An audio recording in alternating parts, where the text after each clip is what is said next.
po kami ngayon sa Isno. Trip ng aming church dito sa lugar namin.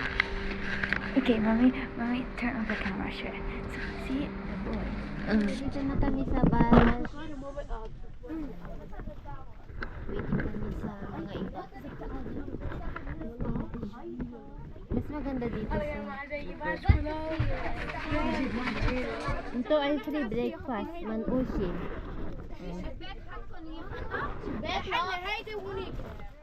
في هون بعد ما فتح ضان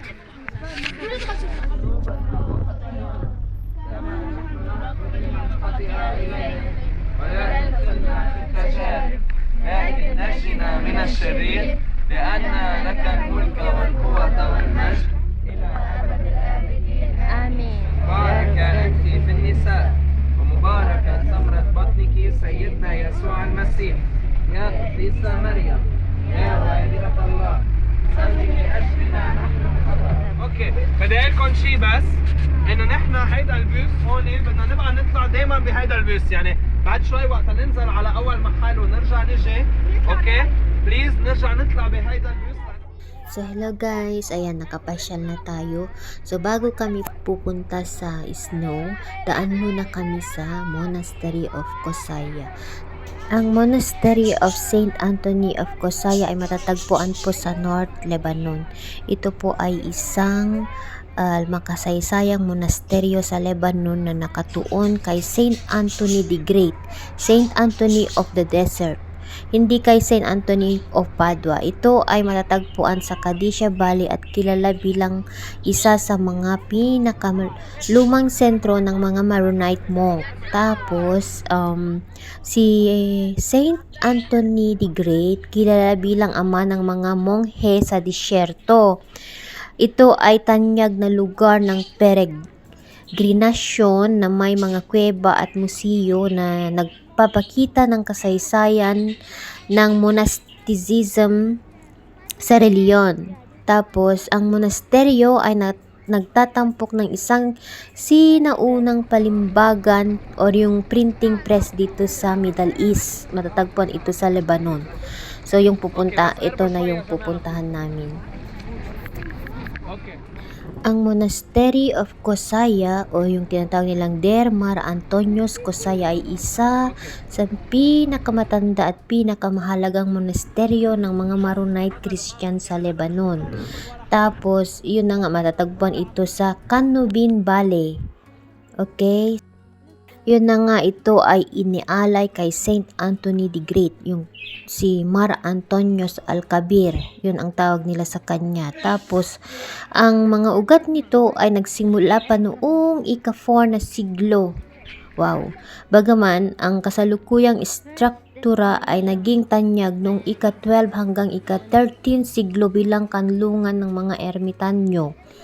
So, ang pangalang Kosaya ay nagmula sa Syriac na nanguhulugang ang kayamanan ng buhay, treasure of life.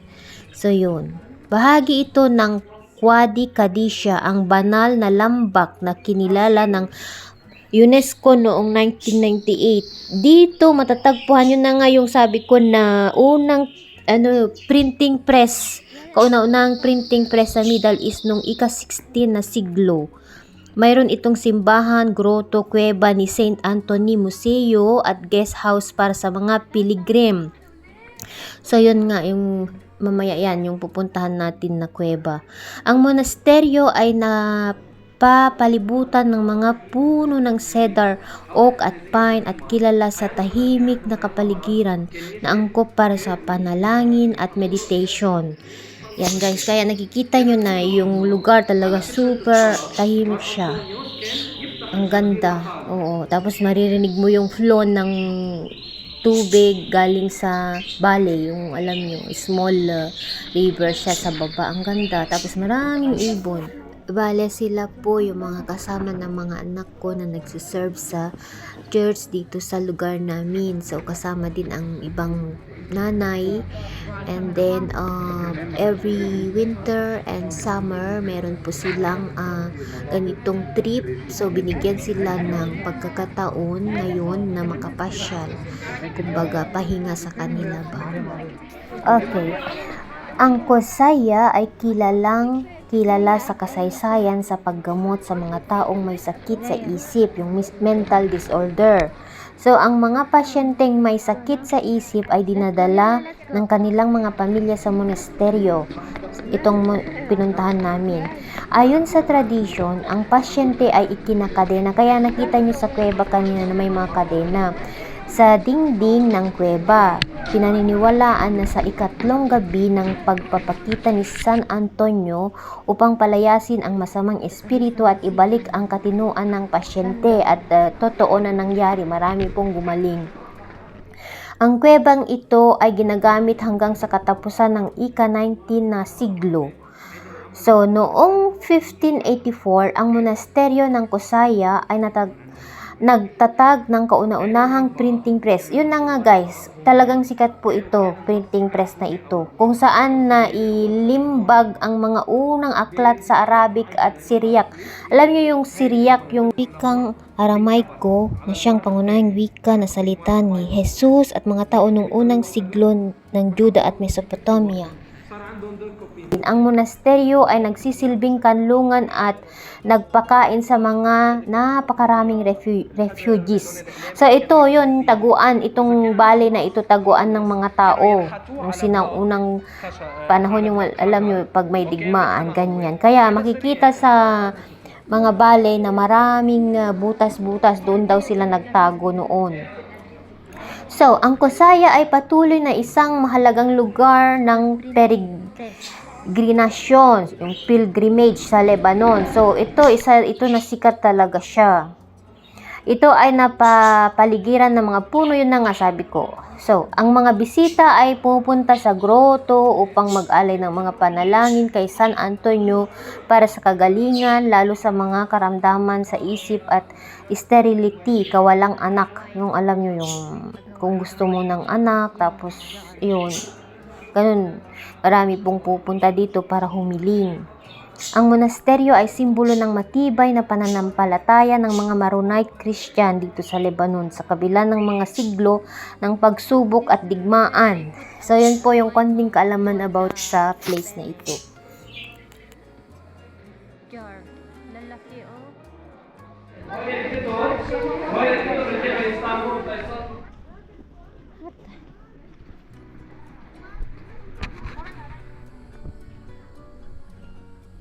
Ayan, next destination tayo.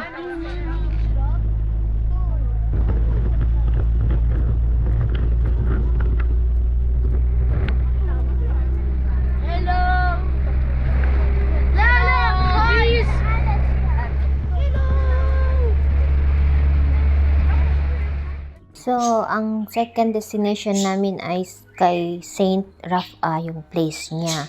So, Saint Rafa, nakilala rin bilang isang saint dito sa Lebanon. Tinatawag nilang Saint Rebecca, ay isang Maronite na madre mula sa Lebanon na tanyag sa kanyang matinding devotion sa pagdurusa ni Kristo. Matapos ang mahirap na kabataan at paglilingkod, siya ay naging madre, naranasan ang pisikal na pagkabulag at paralisis.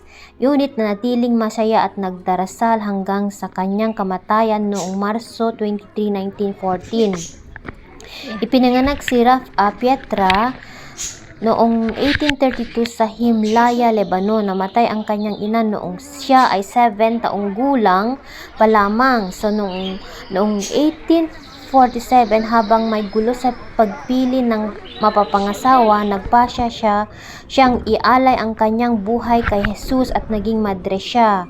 So, pumasok sa monasteryo at naglingkod sa iba't ibang lugar. Sa kanyang katandaan, siya ay naging bulag at paralitiko.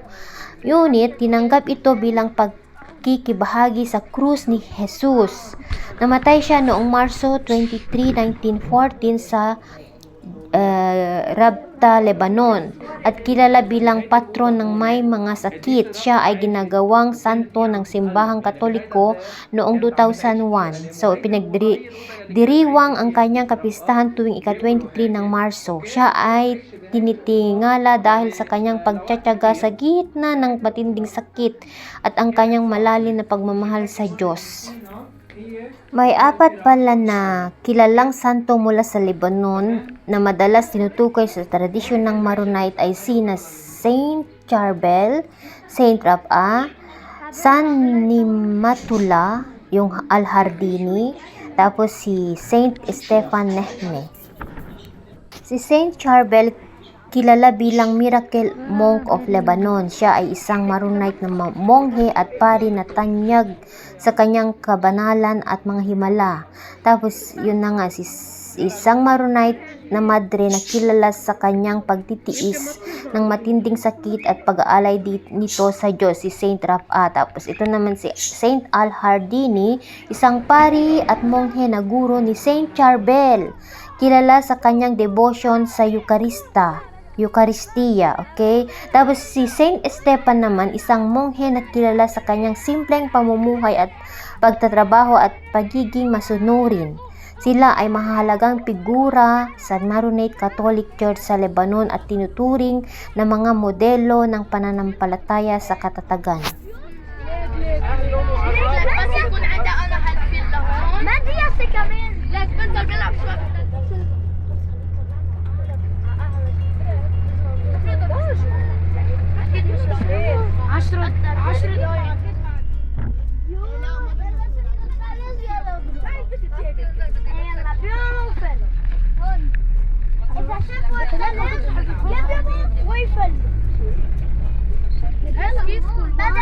شفتوا الرجال بدنا نبيهم ونفل بدك تحل عني اي متى بدنا ننزل هون هلا ايه لكن Sayo na ta. Ay kiyan ka.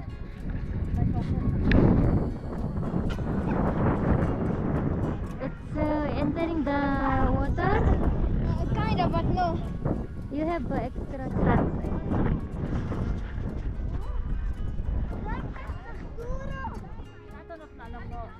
Tama, Ming. So we go there. You want to go there? Yala. I know what Dito na kami sa Ariz. Wow. Hindi yung mga kasama namin. Make a snowman if you want.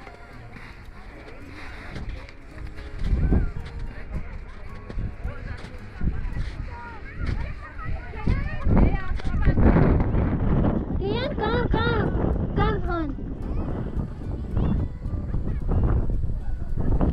Wow, ang ganda guys. Parang kaming nasa Switzerland.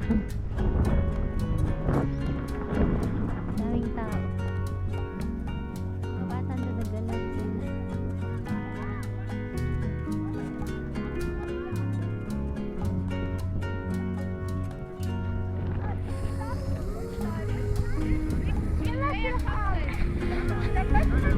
Mommy and my hair though. Okay.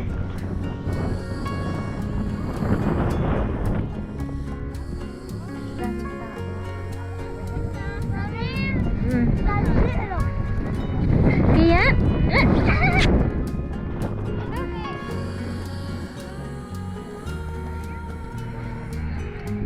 Doon na si Kian. Si Shayan nandun sa mga barkada niya, ay friend niya.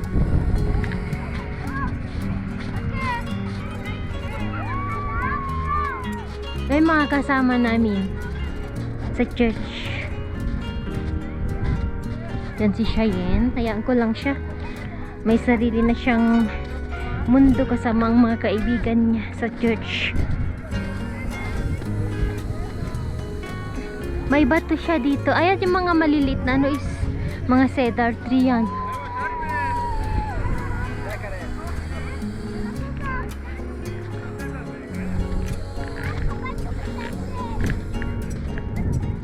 May church doon. Ang ganda, ang taas dito. Oh. May mga nag-skating doon.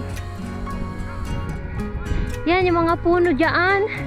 Yung cedar tree.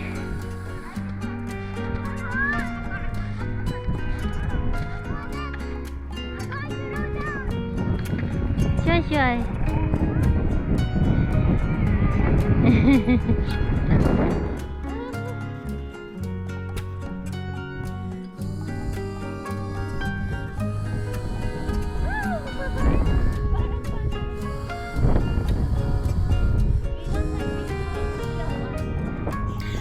So, ang Cedars of God sa Bishari, kung saan kami ngayon, ay mga sinaunang puno na itinuturing na sagrado at simbolo ng tibay at kasaysayan.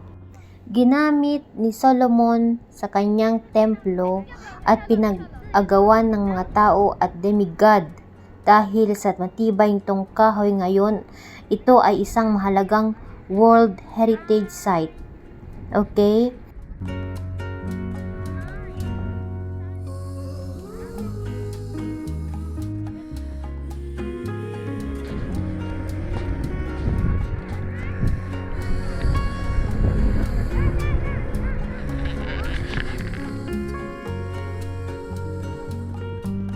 Ginamit ng mga Phoenician pala ang tawag nila sa mga Lebanese noon, ang mga puno para sa kanilang mga barko na nagbigay daan sa kanila upang maging unang sea trading nation. Ginamit din ito ng mga Ehipsyo sa kanilang proseso ng mummification at ng mga Romano at Assyrian sa pagtatayo ng mga palasyo. Ang mga cedro, ito yung cedro tawag nila sa mga cedars ng Lebanon ay binanggit sa Biblia. Bilang materyales na ginamit ni Haring Solomon sa pagtatayo ng kanyang templo sa Jerusalem.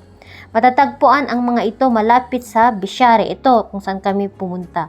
Sa taas ng kabundukan, ayon sa tradisyon, ang ilan sa mga puno ay itinanim mismo ni Solomon sa kasalukuyan. Mayroon na lamang ilang daang matatandang puno, mga 375 na puno na natitira. At ang ilan sa mga ito ay may edad na 1,500 hanggang 2,000 taon. Ang mga puno ay simbolo ng Lebanon na kumakatawan sa kanilang lakas at katatagan sa kabila ng daang taon na pag-abuso sa kalikasan.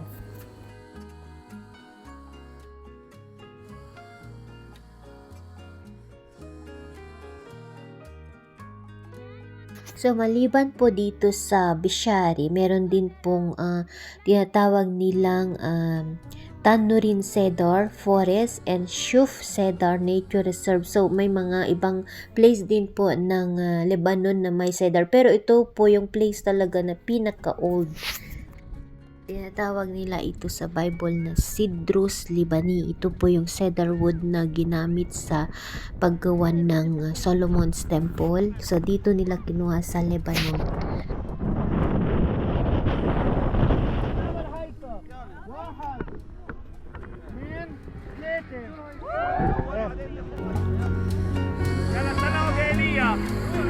روح تشارلي روح Yala, talas.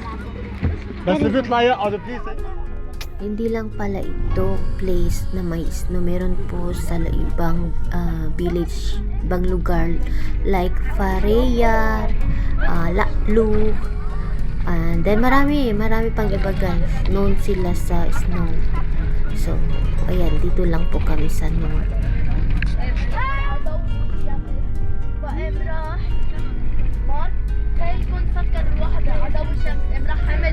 عمل له شمسية I feel cold. I feel hot طيب even though we went to snow.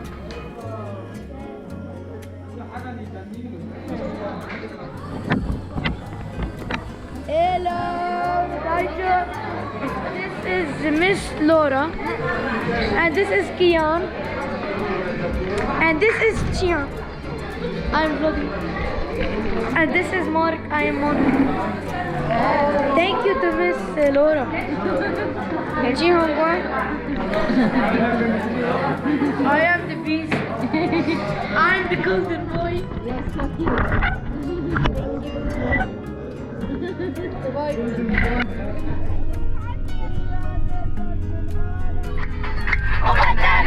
Bye.